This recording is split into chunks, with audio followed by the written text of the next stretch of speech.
thing. Oh, thank you. When Mother picked us for this job, I thought she's lost her mind for a moment. Actually, it was me who had. That was a scary morning. But later, when we sat down with True Mother, she told us in Korea, she said, "You can't do this mission alone. You have to do this with your wife." It makes just perfect sense, right? Yes. She's smarter than I am, actually.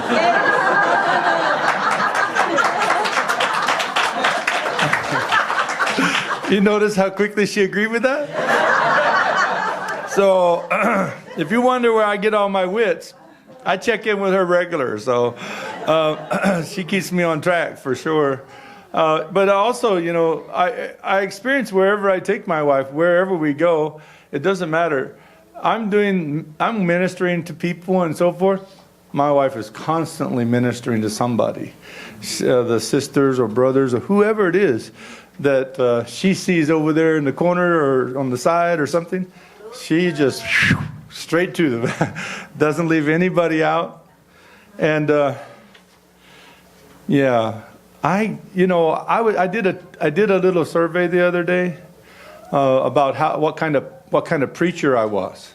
They had a thing on one of the Christian websites that I usually look at every now and then, and it says, "Take this survey and find out what kind of preacher you are." And I thought, they said there are 4 kinds. What kind are you? So I said, okay, I'll take the survey. So I took the survey.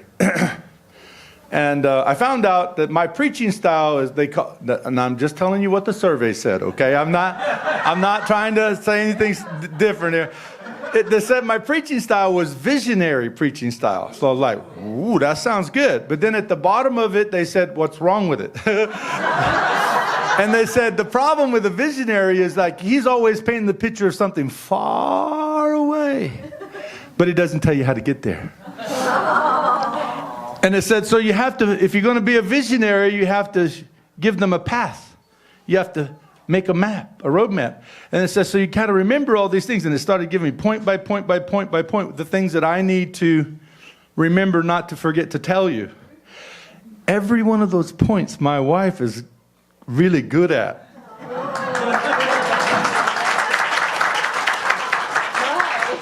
No, I mean, she didn't see it because I dare not show that to her. I'll show it to her later. But when I saw it, I thought, oh my gosh,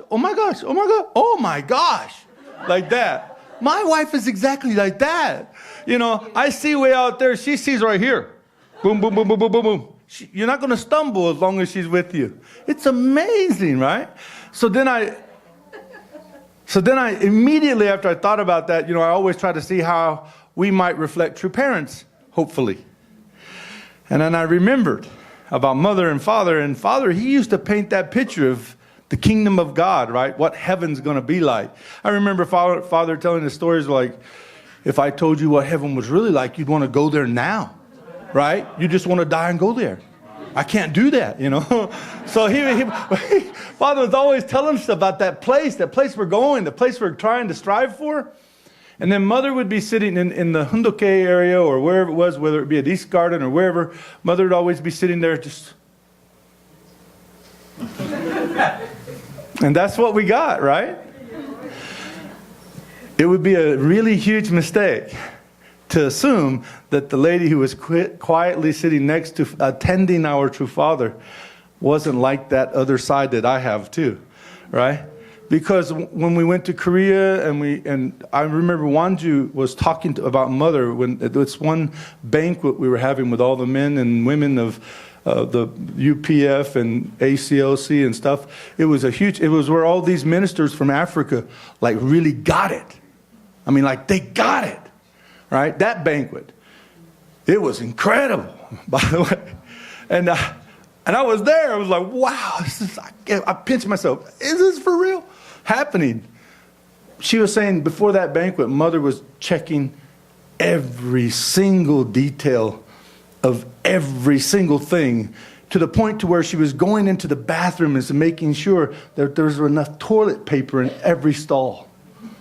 So that not one VIP would even have a need there, right? But such an incredible attention to detail as to not miss anything. And I thought, you're so amazing, God. You're so amazing, God. And so is true parents. So we really need each other, right? Because together, she says, well, I don't know how much I need you. But together we can fully represent true parents. So I think that's why Mother was telling us that. Okay. Yes. You want to say? I want to say. Well, how about say something to everybody? Hi. Thank you. Thank you so much. I remember I came to Las Vegas. That project was Sin City to Shining City. Two father, two parents working so hard to restore this world. And how to do this? Two parents come to this Las Vegas and bring Sin City to Shining City. So at the time I was in Arkansas, I brought two brothers with me and tried to deliver father's autobiography. That brother I was speaking to you about this morning? Yes, ma'am. Oh, really? Yeah, I was talking to her about Ron. Oh, so how much invest two parents, this America and the world? And all brothers and sisters here loving two parents. And here is a main providential city and everybody gather here. It's really proud of you. Yeah. Thank you so much for your love and care, this nation and the world, and two parents. Thank you so much. Thank you. Give my wife.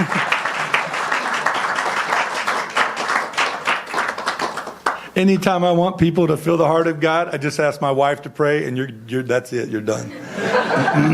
you're gonna feel the Holy Spirit coming. So. Gee, you know, I prepared a Sunday service for you this morning that I thought was really spectacular. Well, I thought it was anyway. And then Mother goes to Africa. And I'm watching Sheikh Mansour and introduce true parents. And I don't know if you noticed it, but his white gown really resembled our holy robes. Did you notice that? I did. I couldn't help it. It was like, that dude was shining. Like, whew. This man alone, Mother gave credit for that victory the other day. You know, she said if it hadn't been for Sheikh Mansour, none of this would have happened. Well, I know if it hadn't been for true parents, none of this would have happened, right? But she was right because when she first met Sheikh Mansour, the first time was just after Madison Square Garden. 3 African leaders were presented to True Mother who attended Madison Square Garden. One of them was Sheikh Mansour. One of them was Reverend Ndonga, and our bishop and Archbishop Ndonga, right?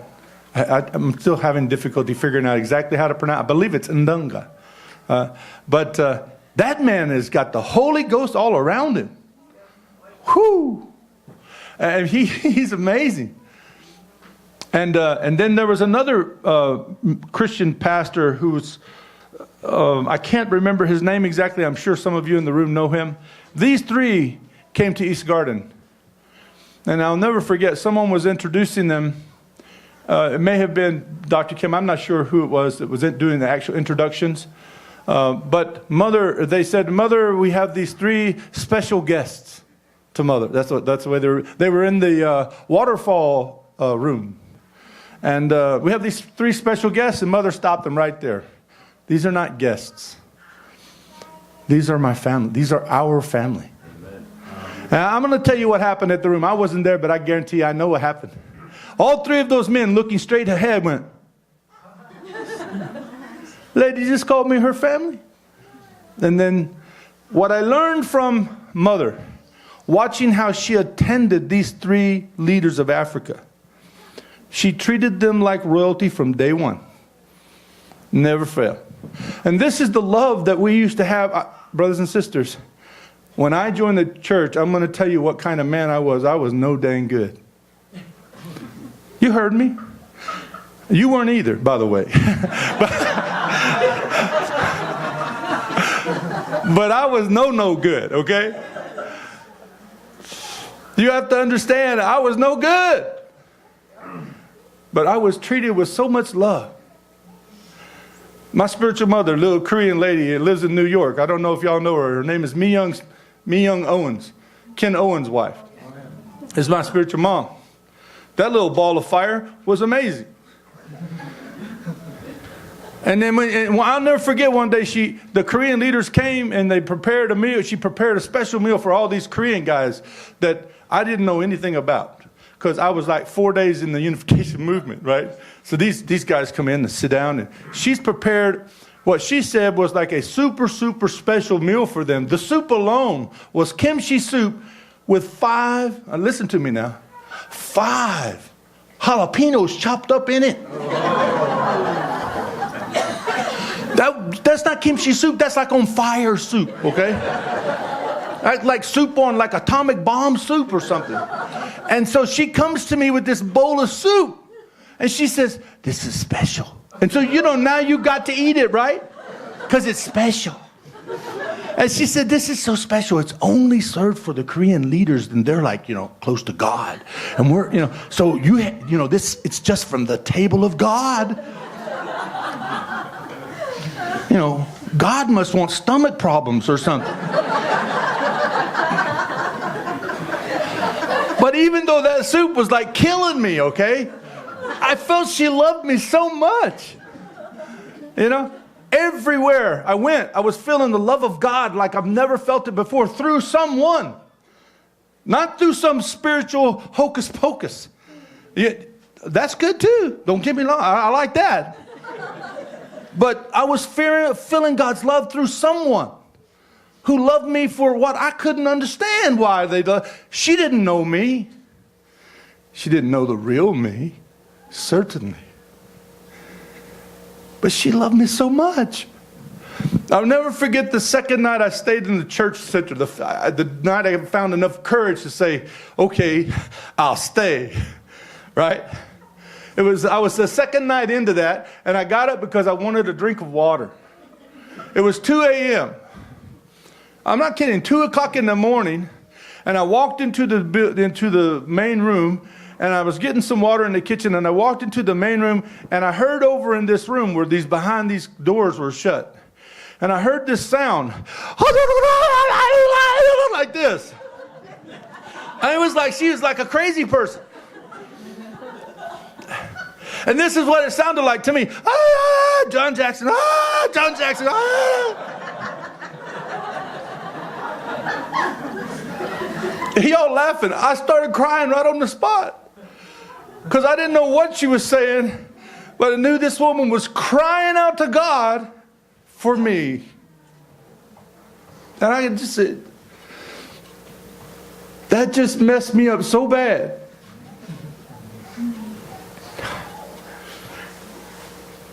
And then what Mother's doing is Mother's loving people like not unconditionally.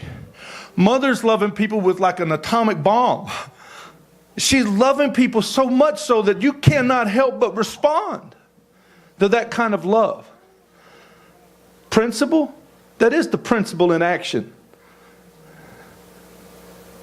We're always talking about teaching a principle, but we're forgetting to practice it. You can't teach it if you, one of my old, I don't even know where it comes from, but they used to say, I can't hear what you're saying because your actions are so loud. What you're doing is so loud. I can't hear what you're saying.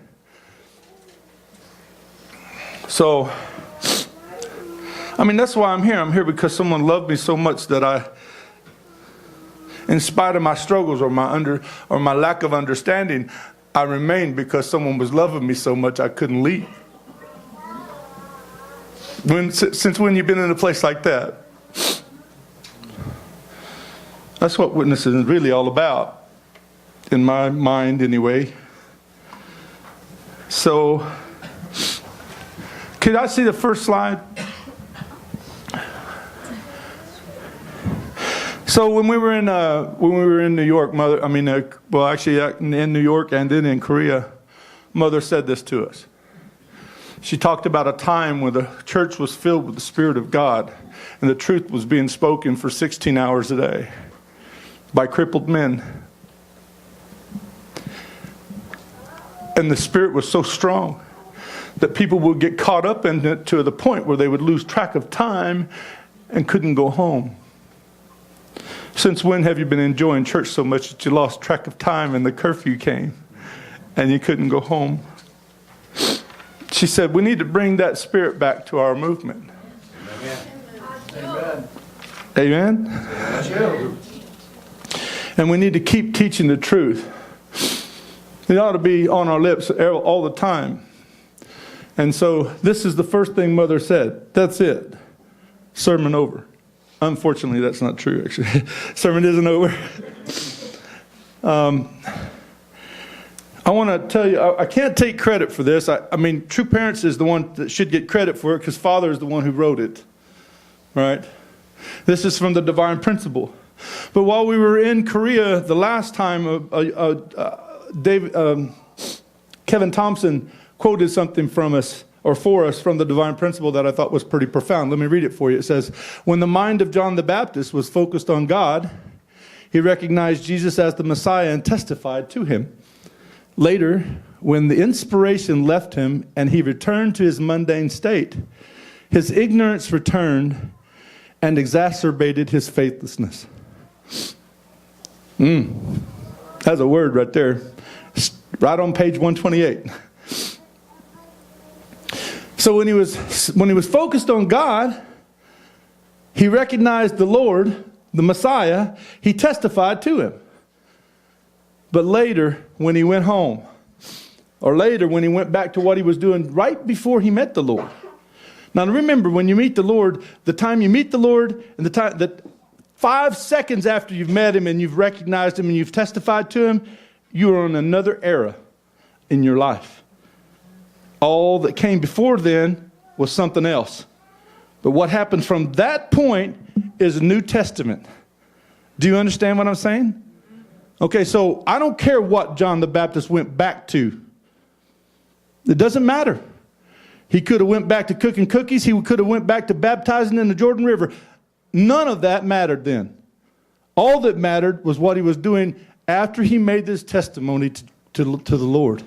From that point on, you don't go back to what you were doing. You start doing something else, which is attending God and the Christ who you've just testified to.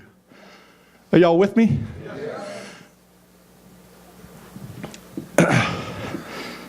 Okay. Page 27 of the Divine Principle says, in truth, John the Baptist's mission as a witness ended when he baptized Jesus and testified to him. He had accomplished that portion of which God told him to do. At that point, that mission ended, and he had a new mission. What was it?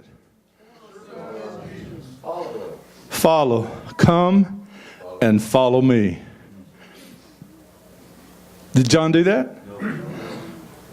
So y'all know the principle. That's pretty good. Page 27.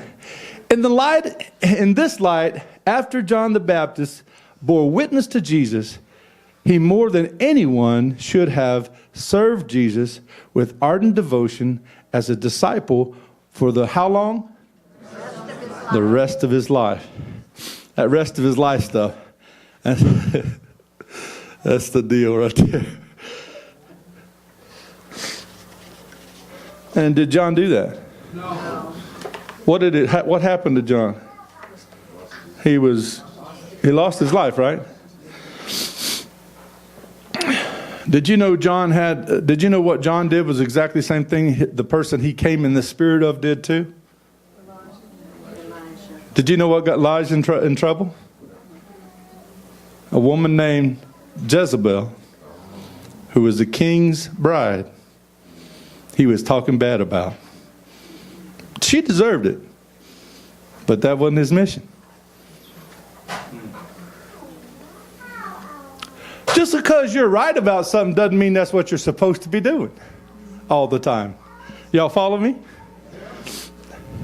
I could talk about how beautiful my tie is today, and I'm going to be all right about it, but that's not my mission today. You know, this tie came from True Mother. It's awesome. It's got the symbol on it and all kinds of stuff, but that's still not my mission. Right? Y'all follow what I'm saying? Just because you're right about something, just because you're speaking the truth, doesn't mean that's what your mission is. We need to cue in, and this is something I learned from Dr. Kim. It was powerful. And it's changed my thinking quite dramatically, actually. He said, right now, we must align ourselves and unite with true parents. If you are not aligned with true parents, if you're not united with true parents and what they're about, then you're off. Period. Now, he was talking to the leaders, you know, and we could, you know, we're sitting there listening to it and we're going, man, that's right. But then he said, gave us some interesting statements. He said, a lot of people want to know why in Chicago the ACLC ministry is so big and why over 200 people come to the prayer breakfast every month. He said one of the reasons is because we never fail to have a prayer breakfast. Every single month that prayer breakfast is going to be done. We're going to do it. We're determined to do it every month, no matter what. He said, secondly, one thing you got to do to have a prayer breakfast that has over 200 people in it, you have to have a venue that'll hold that many. You can't, you know, have a venue that holds 30 and expect 200 to show up. That'd be a disaster, right? So he said, but why? Why are we doing it? He said, because I asked myself this question, what are we going to do to save the world? Save America. And then he said, you know, all this, he told us, he said, all these missions that we're doing, you know, one-on-one ministry with somebody, that's important. This ministry, that's important. The other ministry, those are all important. Sunday service is important. Workshops are important. These things are important. They feed our spirit. They give us life. They give, you know. But how are we going to save America, a Christian nation? And he said, so I thought a lot about that, and I realized that the Christian foundation, True Parents come on, and I've heard True Parents so many times, right, say that they're supposed to be received by Christianity. And Mother, even in Africa, speaking to all Muslims, just America, America, America, America, America. Why? We have a mission to accomplish. And we've not done it yet. And it's centered on Christianity too, by the way. This Christian nation, which they always go back to, how Christianity traveled across from the east to the west to the far west, right? Across oceans to get here. God blessed this country. So she keeps telling us that there's something we have to do. And Dr. Kim was saying, I realize that it's important that we have this relationship with Christian ministers so that they can fulfill the work of John the Baptist. For True Parents, as Christianity, this must be done. That's what Madison Square Garden was all about. That was a victory. You need to give God a praise for that.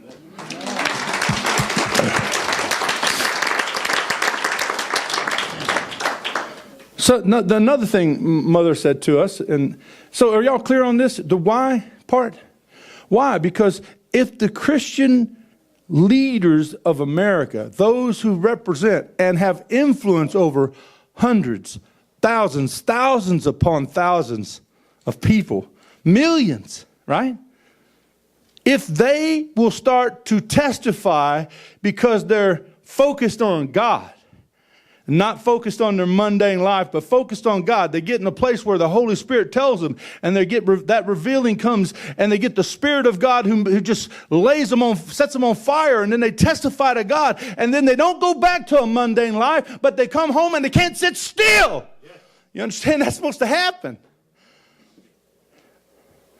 They're not supposed to want to sit still. When I came home from Korea, I didn't even want to go home. I love you, but that's not... She knows that I've told her. I didn't want to go home because I was afraid to go home and turn on the dang television or turn on a radio or get involved with something that's not what I'm supposed to be about. I don't want to miss out. I don't want to be one of those guys who go back to his mundane state and lose faith in what I'm doing and what I'm here for.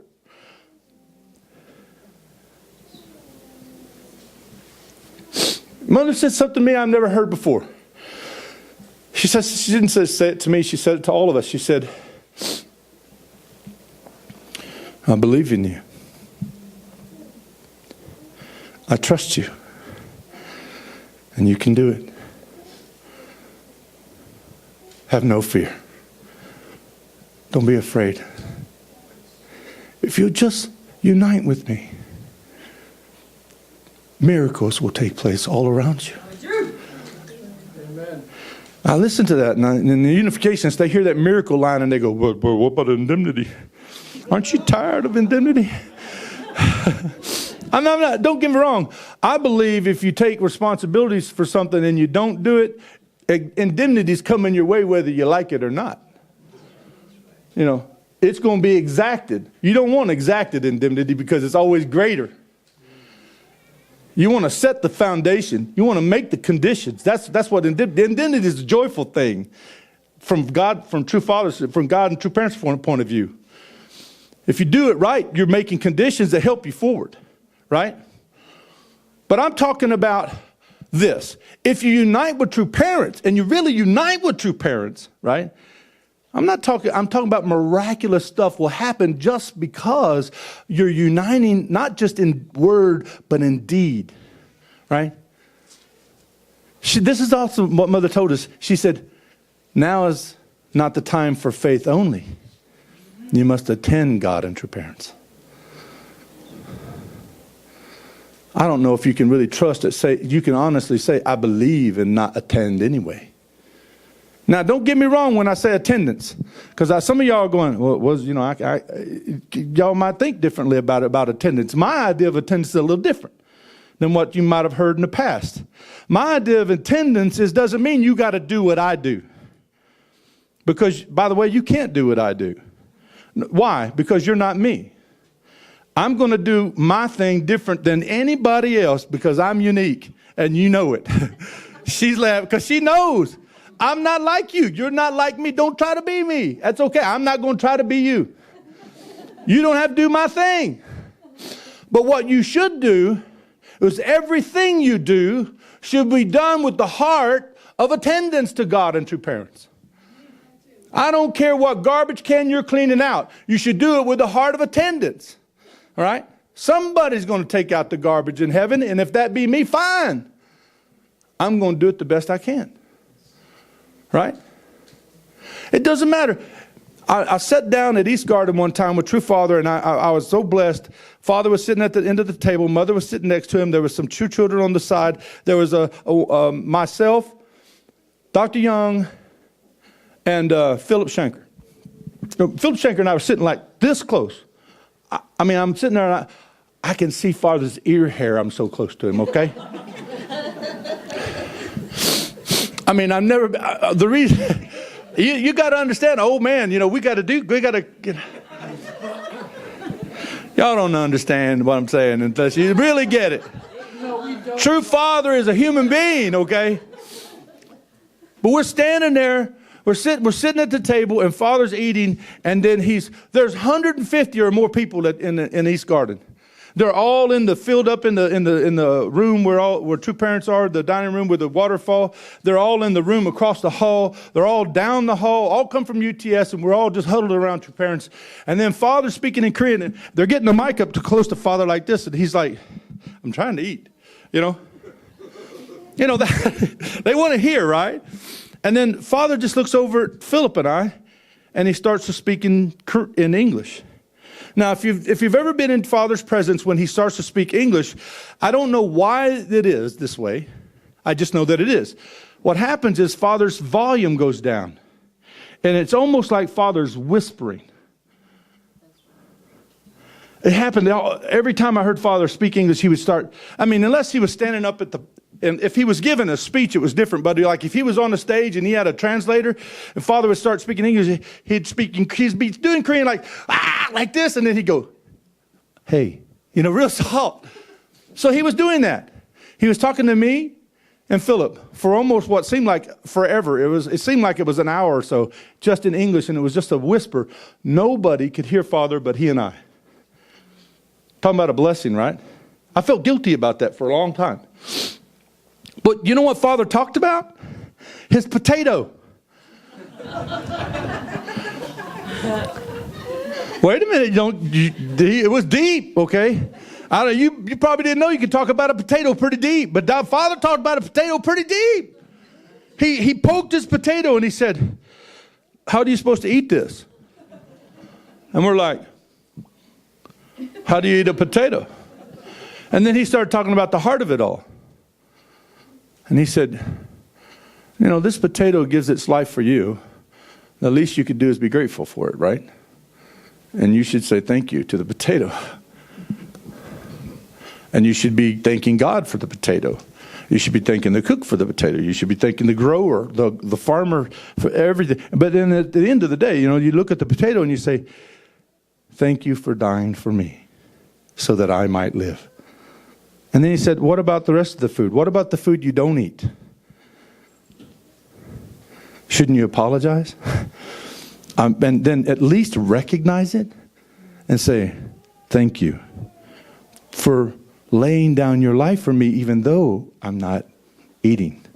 But I just want you to know that I'm so appreciative of your sacrifice. That way, whatever that morsel is on your plate has fulfilled its purpose by your acknowledging it. So he said, look, everything you do for God. Everything you do for others. I breathe for the sake of others. Every breath I take, I breathe in God, and I live for God, and I live for the sake of others. I sleep that way, I drink that way, I eat that way, I do everything I do with that state of mind. If you do that, you can do the same thing in your attendance to true parents, whether you're the preacher or the Sunday school teacher, or whether you're the janitor, or whether you're the security guard, or whether you're the girl who takes care of the children, or whether you're the young man who's out there taking care of the lawn, or whether you're the guy who drives the car. It doesn't matter what you're doing entirely. You can do all things in attendance to God and true parents with the right heart. And Mother said, by all means, we must attend God and true parents. This is a time of attendance. So you say, well, Reverend Jackson, what about tribal messiahship? Of course, but don't you think if you're doing things within the heart of attendance and everything, when you start doing your tribal messiahship, do you know how much easier that's going to be for you? Because all things around you is going to be in the heart of service, living for God and true parents. You're going to walk in the room and people are going to feel something different when you walk in. Because you won't have the spirit that other people have. It'll be different. When you speak to them directly, it'll be different. They're going to hear you and they're going to say, what was he talking about? His potato? Man, that was different. That guy was talking about his potato, and I was thinking, he's pretty deep. Right? Anything you do in attendance to God and true parents has value and meaning and imparts something wonderful to people just because of the spirit and the heart of it. And I believe that's what True Mother's calling us all to do. Yes, Mother told us two other things that I think I should share with you. She said, if you want to be successful, you need to do these two things. The first thing you should do is liberate your ancestors. And I asked, and it's kind of a no-brainer for me to why Mother said do that. Because you have a role, a mission that you're representing true parents, you need all the deficits that you can remove need to be removed. You need to liberate your fallen ancestors so that they're no longer fallen ancestors, that they can come and help you in a heavenly way. You don't need any baggage. As much as you can get rid of, you need to take care of it.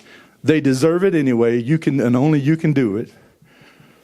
Right? And then the number 2, you need to be a tribal Messiah. You need to be a victorious tribal Messiah. She said, if we'll just do these 2 things, we'll save the world.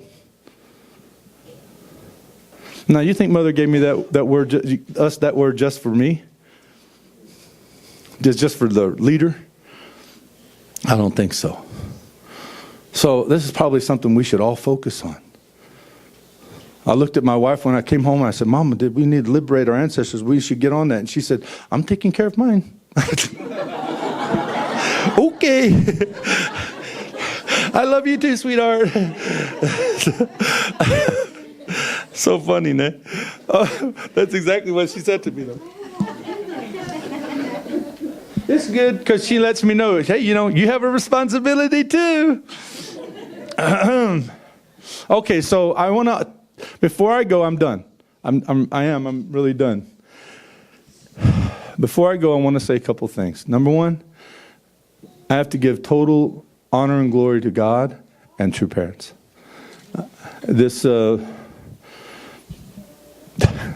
Brothers and sisters, no, not one American brother or sister had an idea to get inaugurated at anything. When True Mother called us, that was all I needed. I said yes, and I'm in it, and I wasn't expecting an inauguration. This was kind of a news thing for me. But I understand that there's a certain protocol and a way about things that we should be.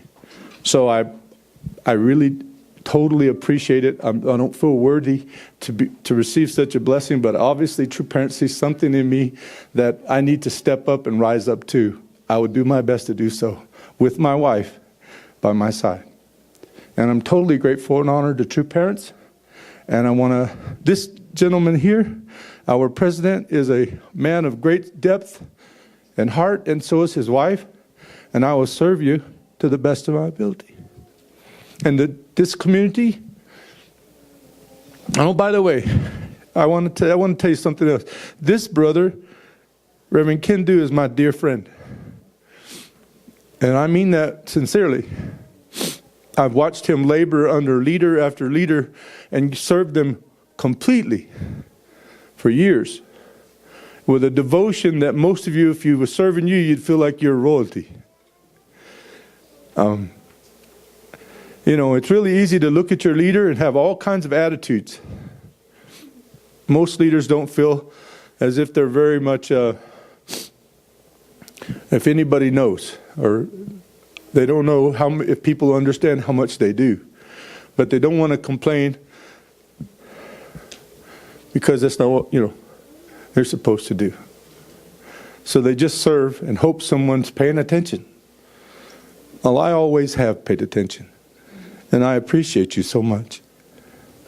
And his wife, she's just a ball of love and instruction. So I hope that we can really become a good team here in Las Vegas and do the very best to serve God and True Parents and lift up, love one another. How about that? That we can love each other. That'd be a victory, right? Yes. All right, that's it. Do I really need to say anything? I met Reverend Jackson a number of years ago at UTS. And we were having a pastor's training program there. And there was a breakout session. I don't know if you remember. But he was amazing to me. I'd known John before, but I never knew he was such a preacher. And not only that, he's a Southern preacher. Y'all need to forgive me a little now. Yeah. And he loved the Bible. I've never seen a church member in our church love the Bible as much as Reverend Jackson. And because of that, he has incredible spiritual power. And God really works through him in a very dramatic way. All of us are individual truth bodies, as the principle says, but there's no individual truth body like Reverend Jackson.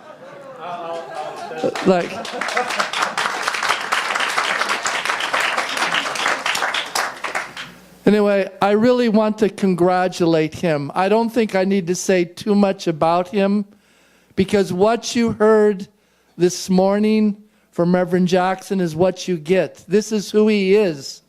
He's authentic. He's real. He's passionate. He loves God. He loves true parents. And I have to say, you are a very blessed community. Would you say?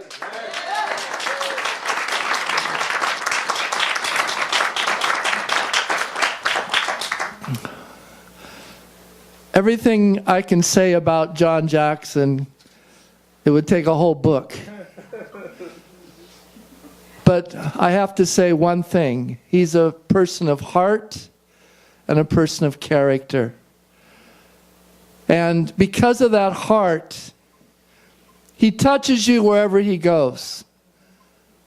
And he moves you to want to work and act for the sake of God and true parents. He brings the fire out within you. And because of his passion, he'll be a very successful sub-regional director. I want him to be greater than any one of our leadership, greater than me. I'm not that great, but I want him to be greater than me. And you didn't get my vote, Reverend Jackson, so I had 10 more votes. So you're 111 now.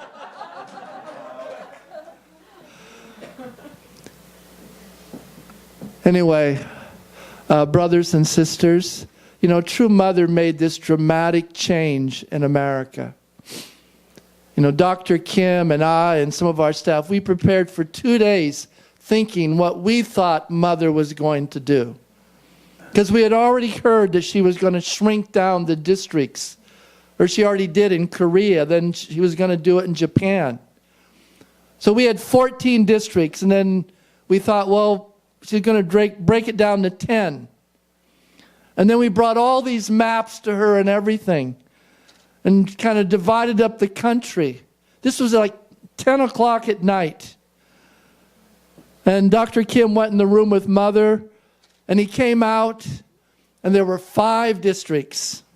She changed everything, and she appointed all of these sub-regional directors after looking at a bunch of pictures that we had presented to her. There was over 18 pictures, and she picked 5 of these American leaders. And Reverend Jackson was one of them. And I have to say that Reverend Jackson does have a vision. He has a vision, and he wants to succeed for God and true parents. When they got their church in Dallas, he had a vision to get a new church. I don't know if you've all been there, but they have a gymnasium, they have classrooms, they have a coffee house. They're almost as big as your church here. They just don't have an IPEC yet. But now he inherited IPEC. This is part of your district, Reverend Jackson.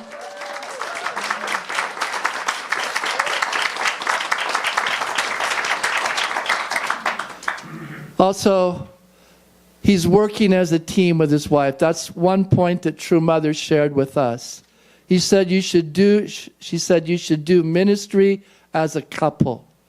It's really important that we begin to reflect the principle in our life as couples and share the spirit and the heart of our true parents. So we have so much going for us. What I want to do now, I'm not going to speak a long time. I'd like to invite Reverend Jackson and his wife up here. I want to pray over them and anoint them. Please come up on the stage. My wife and I will join. But we want all of you. Please come up here, Reverend Jackson. What we would like to do is all of you join in with us.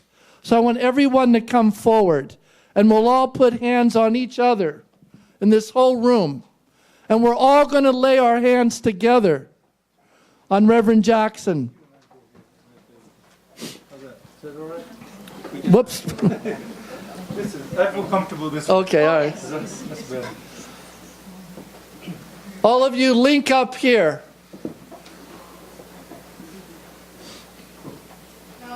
We want the blessing of God upon this couple. So I'm going to say a representative prayer, and then we'll have a few minutes of unison prayer, okay? Let us pray. Our loving Heavenly Parent, our true parents of heaven, earth, and humankind, you have anointed this couple, Reverend Jackson and Fusai, to become leaders of this District 4, which includes all of the former Texas region and Las Vegas district. Heavenly Parent, it is not by chance or accident that they stand before us here today. We want all the heavens to come down upon them as we anoint them as representatives of this region through the power of our true parents, the power especially of our true mother, who sanctified them and put her blessing upon them and said that their responsibility is that of a whole nation. They are the president of this new sub-region. And we want this region to prosper and grow spiritually, that all of our members can be nourished through them, that you can invigorate every single brother and sister, every family, and that we can fulfill our responsibility through them as tribal messiahs. And that they, Heavenly Parent, can represent you through their love, through their word, through their hearts to all of our brothers and sisters. Heavenly Parent, you've anointed so many people in history. And now we anoint them together. As myself, as President of America, representing our true parents, and as all of the brothers and sisters of this community, also anoint this couple. And from this day forward, may your blessing be upon them and this region. We want to offer them to you today. I report all this in the name of Richard and Marjorie Busey and a blessed Central family. Adieu. Adieu. Let us all pray.